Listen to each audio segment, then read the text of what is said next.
mengabdi ilmu, kami amalkan demi kemajuan nusa dan. Halo guys, kami masih dari Universitas Pendidikan Muhammadiyah, Fakultas Kedokteran dari Pendidikan PGSD semester 5. Di sini pada video kali ini kami akan menayangkan video UNICEF di mana dosen pengampu kami Pak Antonius Sultan PPD F1.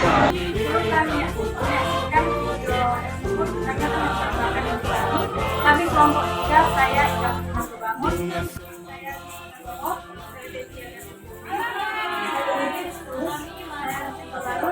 selamat menyaksikan. Dadah. Bila dunia membuatmu kecewa, semua cita-citamu tertunda, percayalah segalanya telah diatur semesta agar kita mendapatkan yang terindah. Halo guys, kami dari kelompok 3, kami sedang berada di Jalan Setiabudi Bagusan, Denpasar, Medan. Kami akan mewawancarai salah satu guru untuk menemui tugas evaluasi pembelajaran yang dimana dosen pengampu Antonius Sultan Iya, dia bisa berbentuk UH, ya, PTS, UTS, gitu. Bilangan harian, bulanan, sama PTS.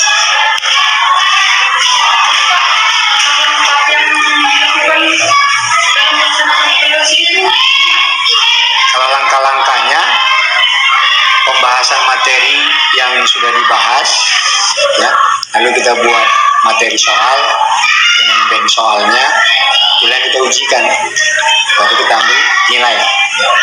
Saya itu dia, kalau langkah-langkah. Karena materinya itu, kalau dia UH, materi harian per minggu. Seminggu, kalau dia di satu dia pokok bahasan, itu materi yang kita berikan, itu penilaiannya. Kalau dia sudah semester, nanti bulan 12 ini kita semester, itu ulangan yang udah 4 materi.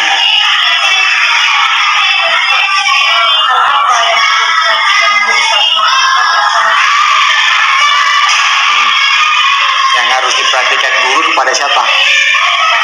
Yang kepada siswa. Penguasaan materi, ya. Penguasaan materi yang diberikan guru kepada siswa itu, apakah siswa tadi sudah mampu, bisa mengembangkannya, bisa menyerapkannya, itu yang harus kita perhatikan. Jadi kalau untuk mengambil evaluasi itu, standar yang kita berikan, materi yang kita berikan sukar, mudah, atau sulit. Kalau mereka sudah menjawab dengan baik, berarti materi yang kita berikan, anak-anak sudah bisa menerimanya.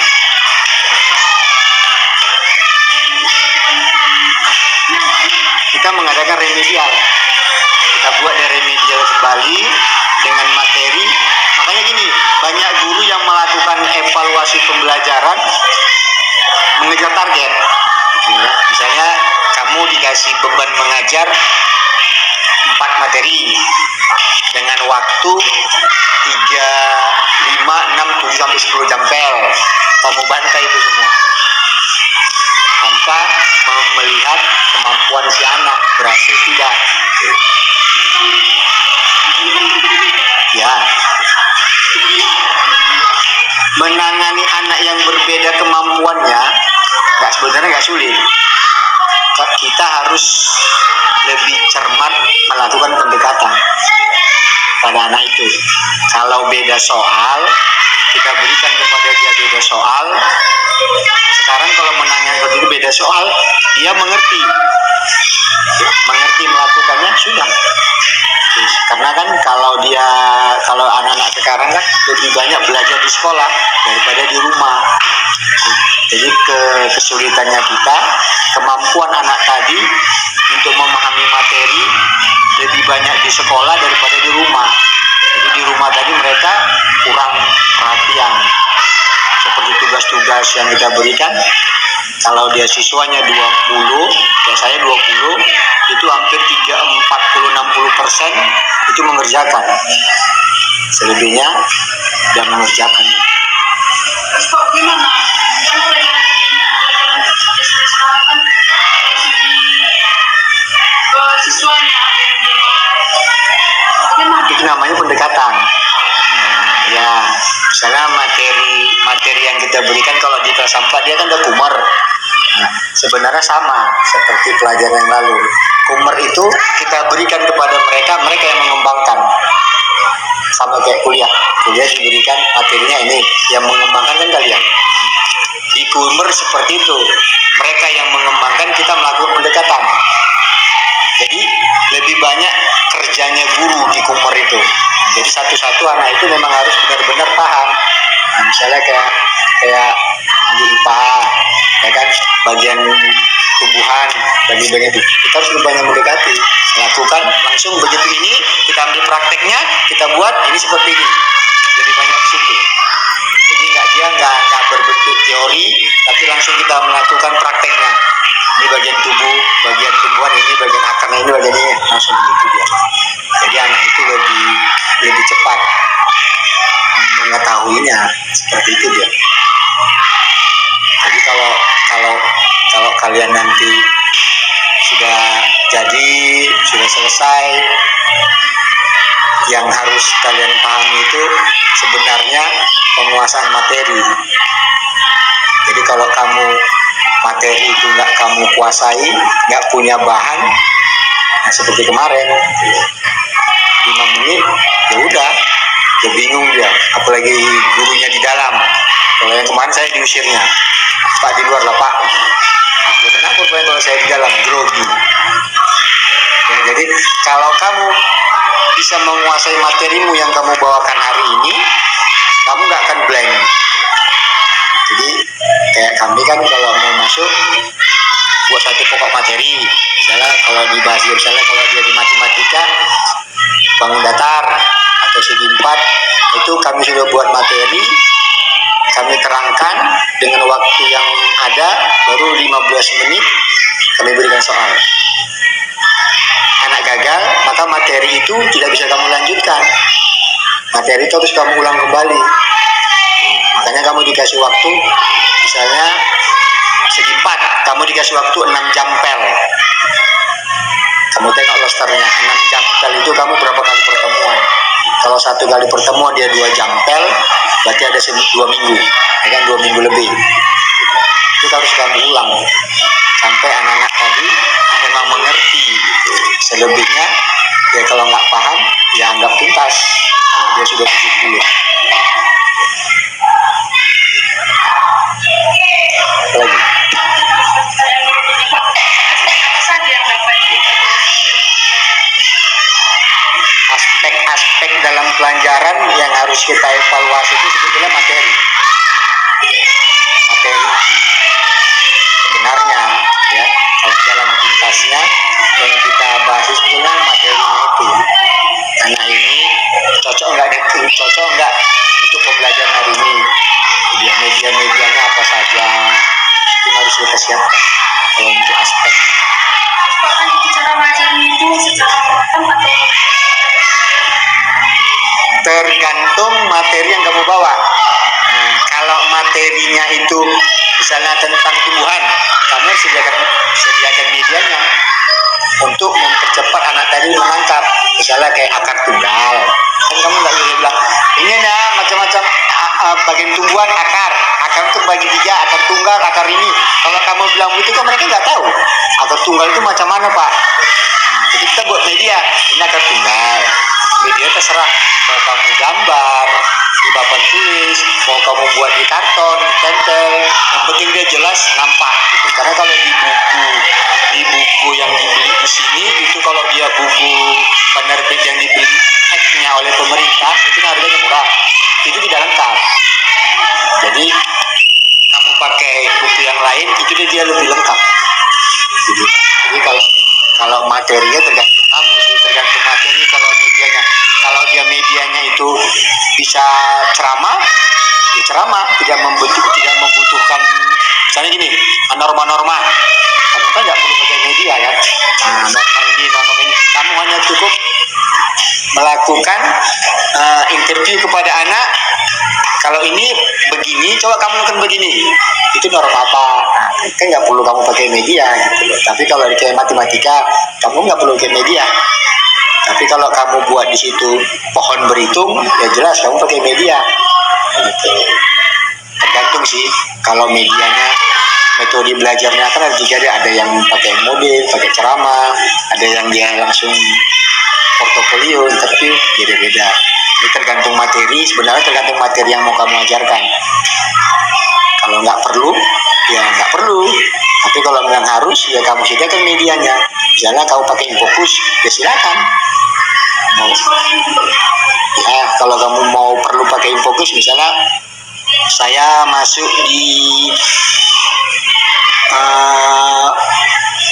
ide pokok, ide pendukung. Itu kan dia harus pakai cerita. Saya pakai fokus, saya kasih cerita. Misalnya cerita si Buncil, malah saya bacakannya, saya buat di sini. Kan tertera dia, kalau pakai fokus ceritanya, tertera tulisan. Mereka mendengarkan. Selesai cerita, ulangi 2 kali, lalu kamu berikan soal. Misalnya, apa isi cerita? 1. Kamu kasih pertanyaan, 5 pertanyaan. Apa judul cerita? Lalu pokok pembahasan yang penting, setiap paragraf sebut, carilah ide pokok dari ide pendukungnya. Berarti kalau dia ada 6 paragraf, berarti 6 paragraf satu-satu.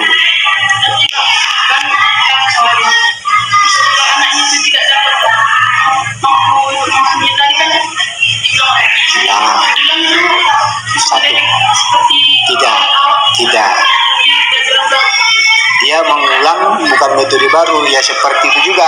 Cuman kita berikan materi ceritanya berbeda. Jangan cerita itu lagi.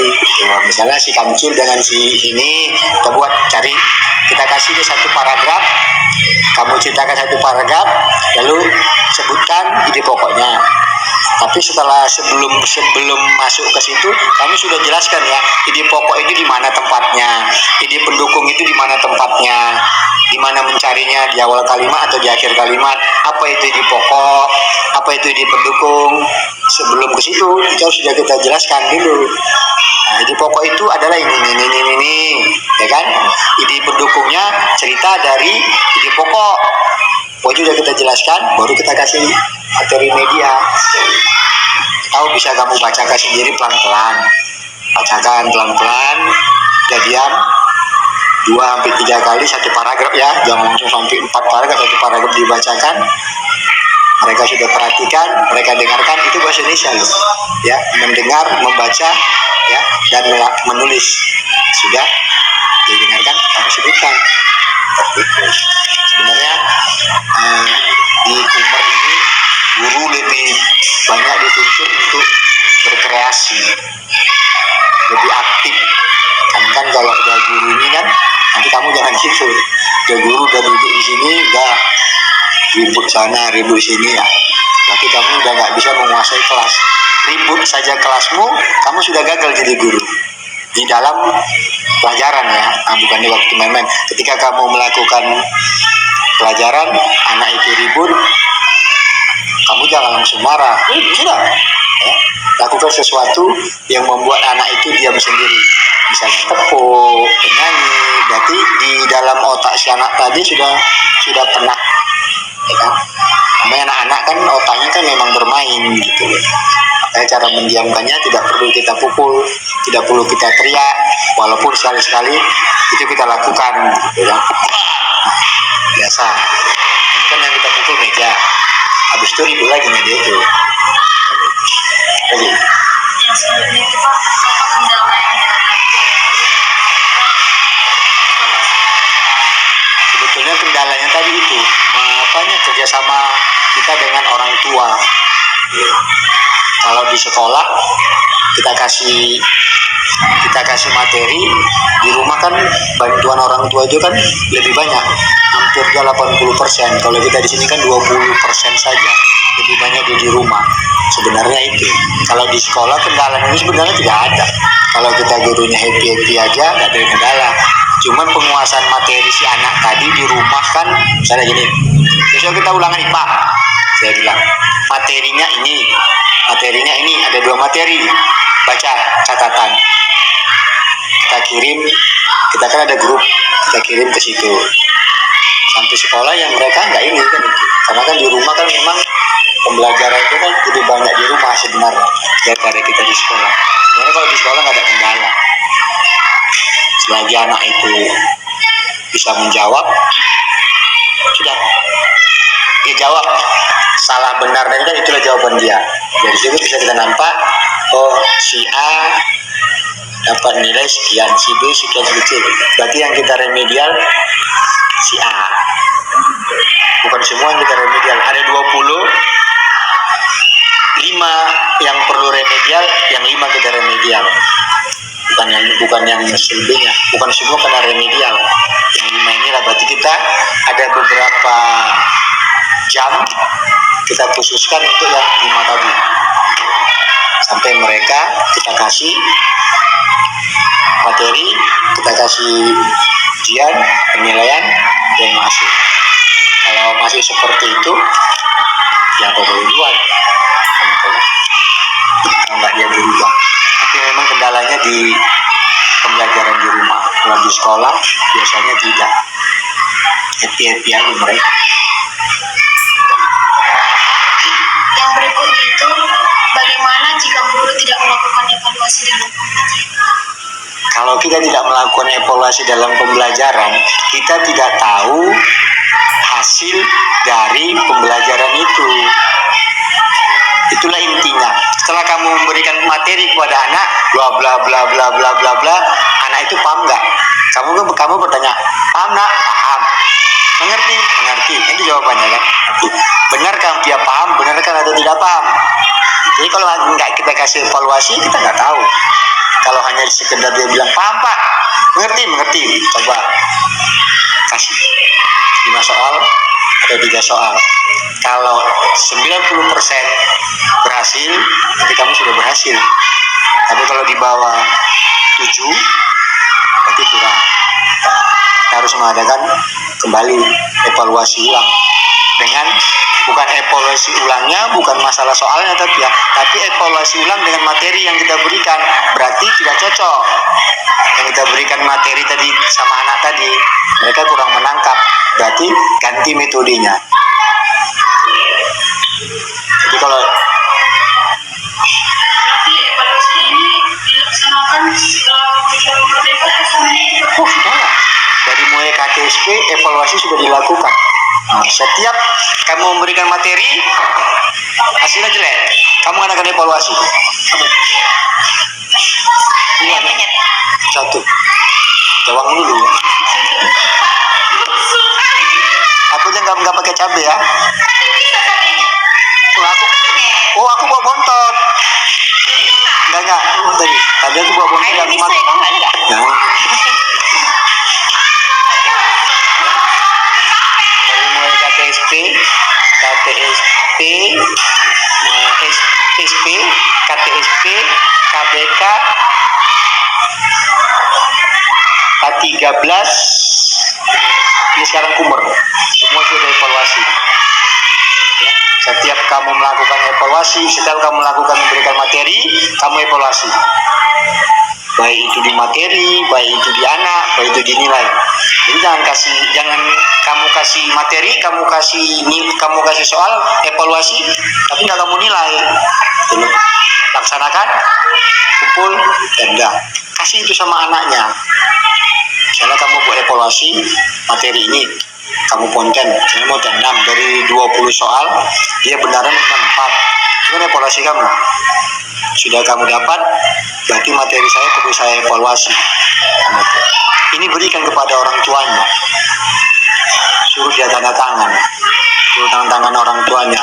Itu satu motivasi bagi orang tua supaya anaknya tadi bisa dia bantu. Kalau saya ini Setiap bab ulangan saya kasih, saya pulangkan.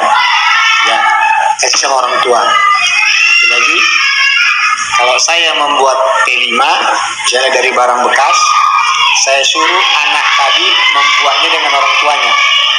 Nggak mau saya di sekolah. Nanti kalau di sekolah saya buat, saya yang bekerja.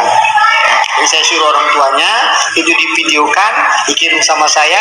Misalnya kayak tadi ini, kami sebetulnya P5 buat bunga. Dari botol cup kecil dibuat, saya suruh buat, sudah saya praktekkan. Mereka suruh buat di rumah, dibantu orang tua 2 tangkai, 1 tangkai nanti kami lakukannya di sekolah. Jadi di Kumer itu semua bekerja. Jadi jangan orang tua lepas tangan. Jadi orang tuanya membantu anaknya tadi, jadi di sekolah mereka tinggal melakukannya. Itu dia. Jadi kalau evaluasi, kapanpun itu kamu harus tetap mengevaluasi materi yang kamu berikan. Cocoknya ini media apa, medianya apa. Itu. Jadi kamu nanti begitu masuk di kelas berdiri, kamu nggak ini. Ya enak aja gue ngomong sama teman sambil minum kopi, bla bla bla bla, karena materi sudah kamu kuasai, media sudah kamu siapkan. Kalau memang sudah selesai, kamu evaluasi, hasilnya kurang, berarti kamu ngadakan evaluasi kembali. Pendekatan apa yang harus kamu lakukan? Kan nggak semua kamu evaluasi, kan nggak semua hasil nilai jelek, berarti ada beberapa anak, berarti kamu melakukan harus pendekatan apa kepada dia? Kamu ubah lagi evaluasinya. Dari 5 anak ini, gawat ini kan, nanti kalau dia seperti ini kepala sekolah menegur, kamu lakukan evaluasi. Jadi, kalau masalah anak yang, kalau kendala yang paling berat itu hampir 20-30% anak di negeri itu bahasanya kurang.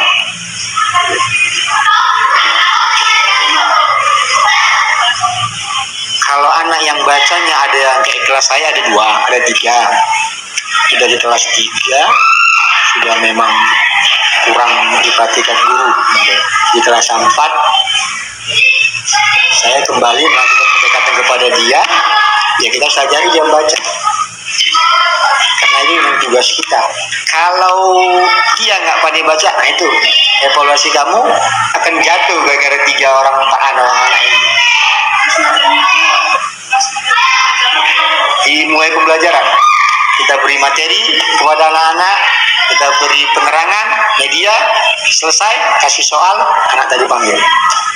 Ya, kalau di jam-jam keluar kan nggak mungkin, dan istirahat. Jadi kalau saya lakukan, selesai saya mengasih materi kepada anak, saya kasih evaluasi, saya panggil dia, disuruh baca. 4 orang anak nih, dari kelas 3 sekarang kelas 4. Kalau beban saya kalian tanya, ya di kelas 4 dari kelas 3 anak itu tadi tidak pernah dikasih tugas PR di rumah. Jadi ketika dia masuk di kelas 4 di kelas saya, itu PR tugas itu bertubi-tubi. Jadi mereka terkejut. Kenapa nggak ngerjakan? Kami Pak kelas 3 nggak pernah ada PR. Itu beda guru ya. Beda-beda di sini banyak macam. Kalau guru itu kan banyak macamnya. Ada yang memang tiap hari itu ada tugas, ya kan? Ada buat video. Kalau saya seperti itu. Ya marah-marah sih orang tuanya. Yang penting tugas itu saya cicil. Misalnya kamu hari ini nggak siap, kamu bisa cicil di besok hari. Saya buat format penilaian tersendiri. Tugas misalnya di buku itu halaman 4 bahasa Indonesia, saya buat itu halaman 4 bahasa Indonesia, saya kasih nilainya. Jadi kalau ini 2 minggu nggak terkumpul, saya butuhkan, saya kasih kirim ke orang tuanya.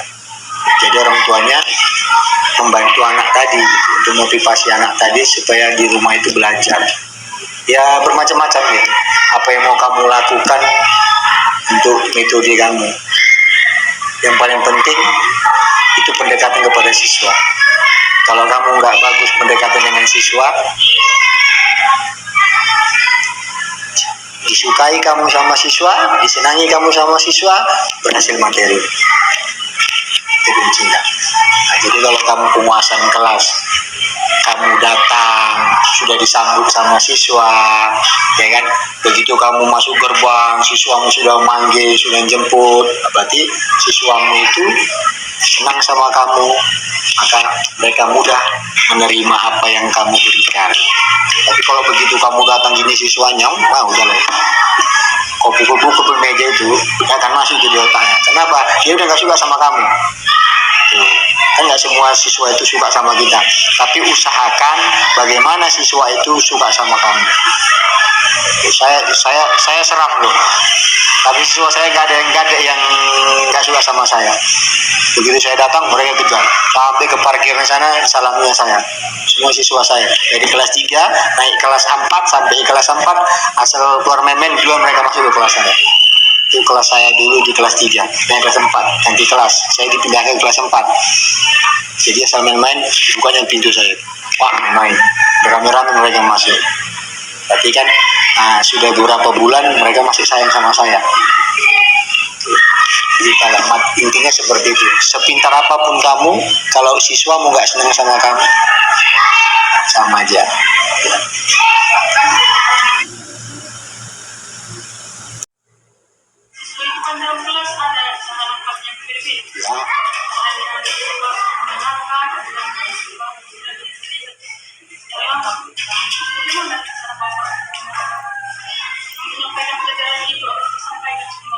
Kamu tetap melakukan metode ceramah, apapun ceritanya kamu tetap melakukan metode penceramah. Pendekatan anak itu kamu susun dengan media. Ya, tetap kamu ceramah buat media, kamu ceramah buat media, kamu ceramah buat media. Ya. Karena kan pola pikir anak berbeda-beda.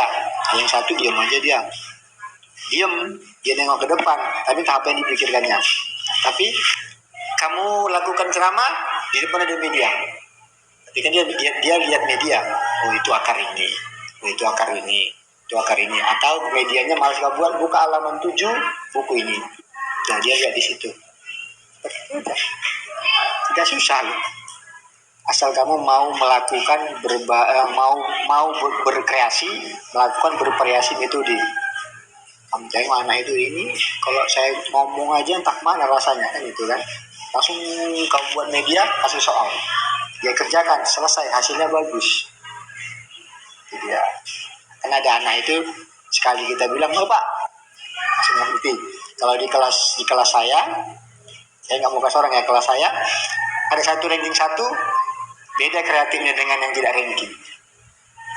Saya nggak tahu ranking dari mana dia di kelas 3. Cuman kamu ranking di kelas 3 masuk ke kelas saya, ranking 1 adalah kamu.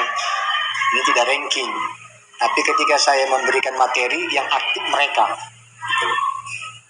Ini pak, malah salah, lagi kamu diam aja di situ. Saya nggak tahu diammu itu macam mana, gitu loh. Cuman ketika saya kumpul, tapi untuk kreativitas di kelas, keaktifan anak tadi dia jauh. Ya, jadi anak itu penilaian juga kamu bedakan seperti itu. Jangan fokus ke hasil nilai. Misalnya gini, aku melakukan ujian kenaikan kelas atau ujian semester. Ini ranking 1. Kamu tidak ranking, ranking. Nilai dia waktu ujian bagus 8. Kamu 7. Keaktifan di kelas, ya kamu harus bisa bedakan.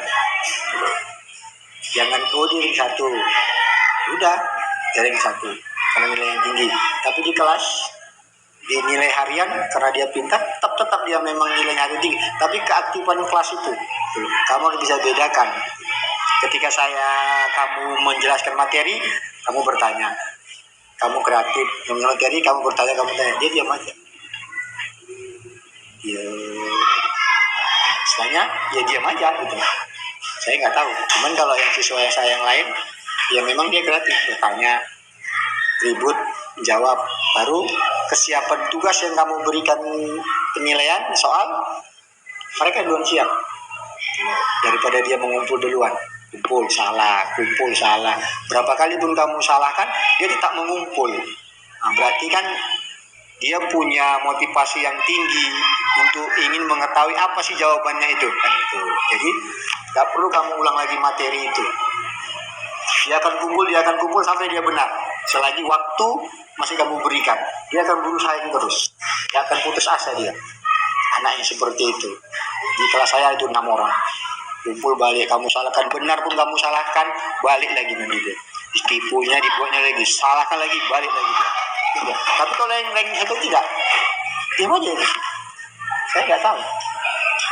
Nggak pernah saya tanya. Pokoknya saya ngumpul dia, kawannya dia siap, saya suruh kumpul, betul aja. Dia nggak tahu. Pokoknya dia seperti itulah sifatnya, kan berbeda. Tapi dia tetap ranking 1 dia. Gitu. Dia kreatif di kelas tidak terlalu apalah gitu. Kalau kita kasih materi pun dia nggak mau bertanya, nggak mau apa gitu dia. Malah yang lain-lain yang nggak ranking itu, mereka bertanya. Ini begini Pak, ini begini Pak. Jadi kalau kita buat dia materi bagi-bagi, dia diam aja. Gitu. Jadi ya tergantung kamu lah. Mata penguasaan materi, membedakan anak tadi ini begini kan berbagai macam mata, itu tergantung kamu. Tergantung masing-masing guru.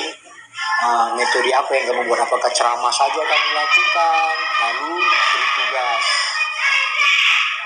Kalau begitu, maka kamu akan melakukannya berulang-ulang. Karena tidak langsung kau barengi dengan media. Tapi sebenarnya kalau lebih cepat itu dengan media. Lebih cepat anak itu menangkap dengan media. Oh ini. Apalagi kalau kamu buat gambar, ceritakan. Lebih cepat mereka. Ya, ini bukan ini. Daripada kita materi, tapi tetap kita selalu pakai metode ceramah. Jangan lupa.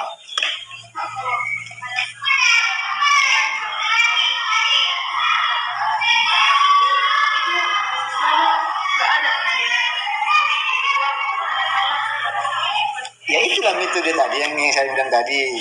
Kamu buat media, kan dia materinya kan ada.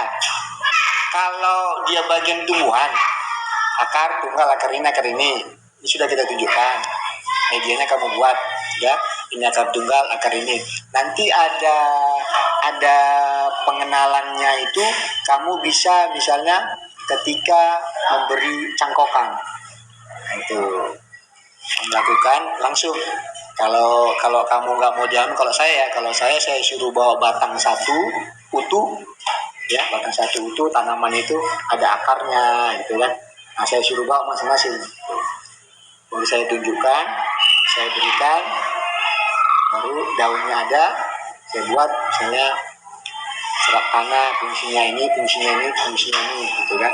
Nah itu kita buat, kita suruh bawa mereka. Dia bawa mereka. Kalau nanti di bagiannya untuk pencakokan, kasih alatnya, bawa bahannya, lakukan di situ.